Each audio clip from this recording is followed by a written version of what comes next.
Setter na si Mike. Ano po yung ipapatherapy today? Balik ko nag-propose siya. Okay. Anong nigas siya, no? Hanggang di. Kaya umabot hanggang. Pero parang nakagat si Pang. Oo. So, Gaano katagal niyo na po yung nararanasan? after kaninang umaga lang. Kanina na? Pagkagising. Oo. Pero nung mga nakaraan, nung ganito ko yung Ngalay lang. ngalay lang. Alam ko ngalay lang siya. Sabi ko, tinisregard ko na.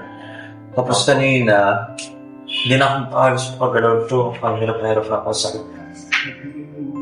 Kasi hindi nakalingon, hindi na po yung sakit.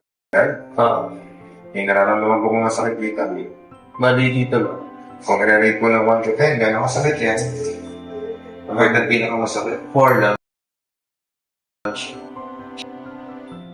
Okay. Yung pain niya nang buti. Gano'ng masakit? Ito lang din, 4 lang. Po. Kung mapapansin niyo po, ito, normal yung pagkasayo ng hinita, no? Mas na isasaga dito sa kabila. Bibit. O pag gano'n yung papaganita. Saan po? Ito pa rin siya. Gano'ng kasakit to? 7 siya. 7. May pain? Saan po? Dito rin. Gano'ng kasakit? 7 din siya. 7. May pain? Yeah, ulit.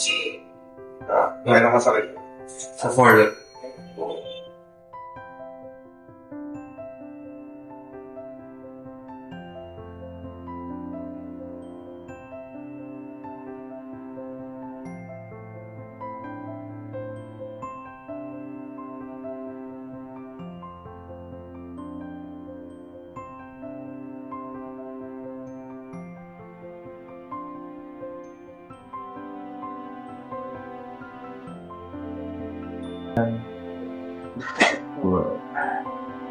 Kanina ay 4, ngayon po. Nakatingin na ng filter mo.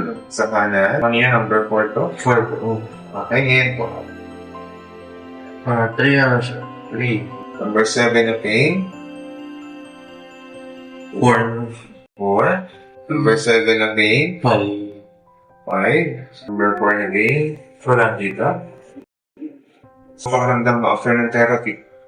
Sumukin naman. Mananatili pong masakit itong parting to dahil po sa pamamagaan. No? Karaniwan